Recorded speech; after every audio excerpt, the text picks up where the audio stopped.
ಗಾಳಿನೂ ಬಂದು ಚಲೋ ಬಿಟ್ಟೈತೆ ನೋಡಿ ಚಲೋ ಗಾಳಿ.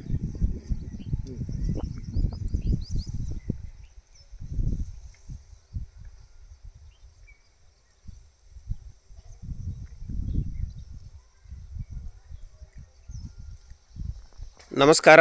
ನಾವೀಗ ನೆಟ್ಸರ್ಪ್ ಕಮ್ಯುನಿಕೇಷನ್ ಪ್ರೈವೇಟ್ ಲಿಮಿಟೆಡ್ ಪುನಾವತಿದಿಂದ ಪ್ರಗತಿಪರ ರೈತರ ಜೊತೆಯಲ್ಲಿದ್ದೀವಿ. ಅವರು ನಮ್ಮ ನೆಟ್ಸರ್ಪ್ ಸಾವಯವ ಉತ್ಪನ್ನಗಳನ್ನು ಯೂಸ್ ಮಾಡಿ ಒಳ್ಳೆಯ ಇಳುವರಿನ ಕಂಡುಕೊಳ್ಳತ್ತಾರ. ಅವ್ರನ್ನ ಮಾತಾಡ್ಸೋಣ ಬನ್ನಿ, ಅವ್ರಿಗೆ ಏನೇನು ಬದಲಾವಣೆ ಆಗೈತೆ ಅಂತೇಳಿ. ನಮಸ್ಕಾರ ಸರ್. ಹೇಳ್ರಿ, ತಮ್ಮ ಹೆಸರು ರೀ? ನಮ್ಮ ಹೆಸರು ವಿಠಲ್ ರೀ. ವಿಠಲ್ ಸರ್. ವಿಠಲ್ ರಾಮಪ್ಪ ದನ್ಗಾರ. ಬರೋಬರಿ. ನಿಮಗೆ ಔಷಧ ಕೊಟ್ಟಿದ್ದೀವಿ ನಾವು, ನೆಟ್ಸರ್ಪ್ ಸ್ಟಿಮ್ರೀಚ ಬಯೋನಂಟಿನ ಅಂತ ಹೇಳ್ರಿ. ಇದಕ್ಕೆ ಗೋಧಿಗೆ ಎಷ್ಟು ಸಲ ಸ್ಪ್ರೇ ಮಾಡ್ಯಾರಿ? ಈಗ ಒಂದೇದು ರೀ, ಇನ್ನು ಎರಡನೇದು ಮಾಡೋದು ರೀ. ಹಾಂ, ನಿಮಗೆ ಏನೇನು ಚೇಂಜಸ್ ಆಗೈತೆ ರೀ? ನಮ್ಗೆ ಕಾಳಿನಾಗ ದಿಪ್ಪ ಆಗೈತೆ ರೀ ನೋಡ್ರಿ. ಹೊಡಿ ಉದ್ದ ಆಕತ್ರಿ. ಹೊಡಿ ಉದ್ದ ಆಗೈತಿ ಮತ್ತು ಬೆಳೆ ಸೌಂಡ್ ಬರ್ತೈತಿ. ಏಕ್ ಲೆವೆಲ್ ಬೆಳೆ ಐತಿ ನೋಡ್ಬೋದು. ಏಕ್ ಲೆವೆಲ್ ಬೆಳೆ ಐತಿ.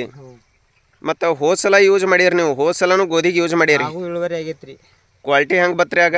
ಒಳ್ಳೆ ಮನಗಂಡ ಭಾರಿ ಬಂತ್ರಿ. ಕ್ವಾಲಿಟಿನೂ ಚಲೋ ಬಂದೈತ್ರಿ. ಇಳುವರಿನೂ ಹೆಂಗೆ ಅನ್ಸೈತ್ರಿ ನಿಮ್ಗೆ? ಇಳುವರಿನೂ ಪಾಡ ಅನ್ಸೈತಿ. ಇಳುವರಿನೂ ಚಲೋ ಬಂದೈತಿ. ನೋಡ್ರಿ, ಈಗಿನ ಪರಿಸ್ಥಿತಿ ಒಳಗೆ ರೈತರದು ಖರ್ಚು ಹೆಚ್ಚಾಗೋದು, ಇಳುವರಿ ಕಡಿಮೆ ಬರೋದು, ಭೂಮಿ ಕೆಡೋದು, ಮತ್ತು ಕೆಮಿಕಲ್ಸ್ ನಾವು ಯೂಸ್ ಮಾಡಿದ್ರಿಂದ 100% ಕೆಮಿಕಲ್ಸ್ ಯೂಸ್ ಮಾಡಿ ಶರೀರ ಮೇಲೆ ಎಫೆಕ್ಟ್ ಆಗಿರ್ಬೋದು, ಭೂಮಿಗೆ ಎಫೆಕ್ಟ್ ಆಗಿರ್ಬೋದು, ವಾತಾವರಣಕ್ಕೆ ಎಫೆಕ್ಟ್ ಆಗೋದು ಆಗತೈತಿ.